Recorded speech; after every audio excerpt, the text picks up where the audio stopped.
Welcome to Subramani. I've done very many videos on risk, so one more video for you. There is something called a visible risk and an invisible risk, and a fast risk and a slow risk, right? So visible risk and invisible risk is more easy, I think, for people to understand. Saying when there is risk, sometimes you can't see it. And it takes a long time for you to realize that you have been hurting yourself or you have been hurting your portfolio by doing wrong deeds. Okay, now let us look at fast risk and slow risk. Fast risk is the impact of which is immediate, right? Riding a car without a seat belt and hitting somebody, hitting something and having an accident and having grievous injuries, right?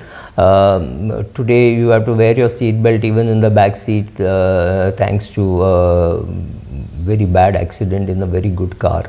But that obviously caused people saying, okay, now you should wear your seat belt in the back seat also, right? The risk was not visible earlier, I don't know, but we never saw that risk, right? Now there are certain other risks. Typically, if you're attending a wedding in Delhi, right, and you're a Bharati, there's a good chance that you're walking on the road and some people are carrying guns, right? It's not impossible to find. Even when you're driving, you find the Bharat going on, and especially in North India, you will find some people carrying guns. What is the risk? The risk is one guy who's a little tipsy takes a gun and without realizing he shoots and he kills somebody, right? There have been times when the groom has been killed because of this. That risk is visible, right? So what risk in the same wedding, what risk is not visible is the 4,000 people eating wrong food, right? Maybe it takes 5 minutes of everybody's life, that is 20,000 minutes are reduced from the collective life of so many people. Is that risk visible? Answer is no, it is never visible. The rich food that you eat, which you don't digest, which creates problems of the hangover and things like that, especially as you get older. And people saying, oh, you must eat, this tastes so good, fantastic, blah blah blah. So the overeating risk, is that risk visible? Answer is no. Does it come the next day? No. Or the risk of heroin versus tobacco, right? Heroin risk is more immediate, especially if you get an overdose, you're dead, right? Does the same thing happen when you consume more sugar? Yes, but it takes time. Or more tobacco. 20 years is what tobacco takes for somebody to develop lung cancer, may not even develop lung cancer. I had an uncle who started smoking maybe at the age of 15 and never gave up. He died at the age of 67. So did he develop any cancers or anything? No.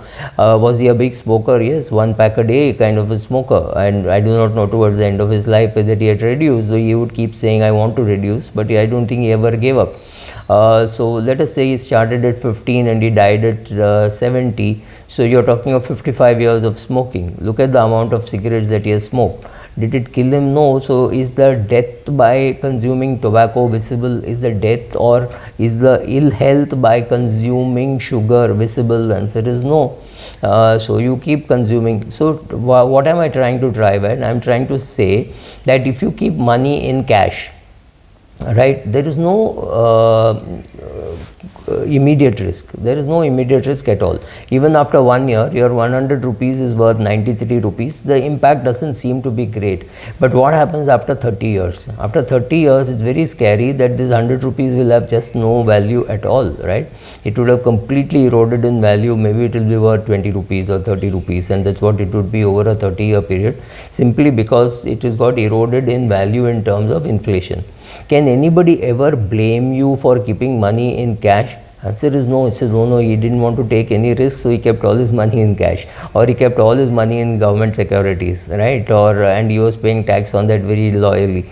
So 7% return, 30% tax gone, so about 5% return, 5% effective real return. Inflation 8%. How much did you lose? 3% every year. Now take the case of investing in equities. Suppose you had invested in a technology fund which invested in a few companies in Israel, right? So the Hamas attacks Israel, and the prices in Israel fall. Israel market opens 20% lower, right? Obviously your fund is done badly, so your fund also opens lower, maybe only 2% lower or 1.5% lower. But then somebody tells you, see, I told you, don't put money in equities.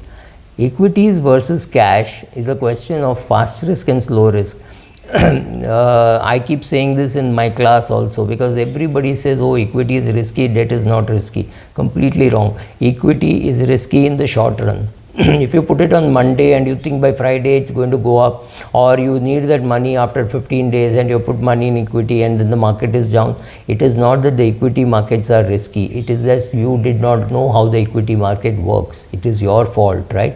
So when you have money for 20 years, 30 years, whatever, anything more than 10 years, you should be looking at equity. When you have money for 2 months, 3 months, or even 10 months, you should be looking only at debt, especially, maybe a bank fixed deposit or a RD or anything like that is also fine, but don't have to go to equity. So understanding that there is a fast risk and a slow risk is important, because we have minds which are not developed over 10,000 years, or it is developing slowly. I heard somebody say that we have minds of the Stone Age era, we have medieval institutions, and we have very fast moving technology. It is the same brain which saw a tiger far away or a deer far away, didn't know what it was, and climbed up the tree.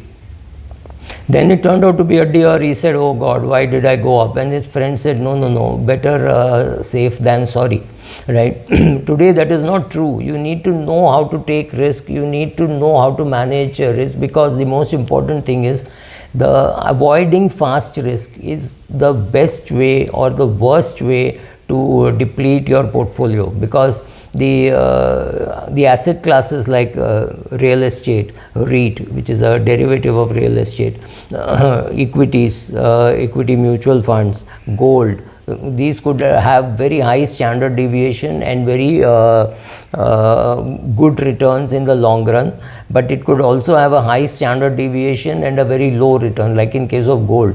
Gold may be a decent hedge in a portfolio if it is about 5%. Anything above 5% in gold is you're inviting risk, because gold gives you the standard deviation of equity and the return of debt. Okay, so be careful about where you're investing. You cannot ignore fast risk and slow risk. You need to understand both. You need to understand that because you did not see that risk is not there, nor are you worried as to what people will think, right? So there are people who say, no, what will people think? Why should I put so much money in equity and lose it? Yes, of course, if you put in wrong equity, you could lose it day after tomorrow.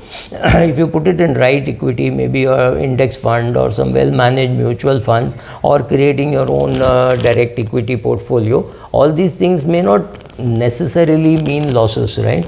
But staying on in cash for a very long period of time is a guarantee that you will lose money to inflation.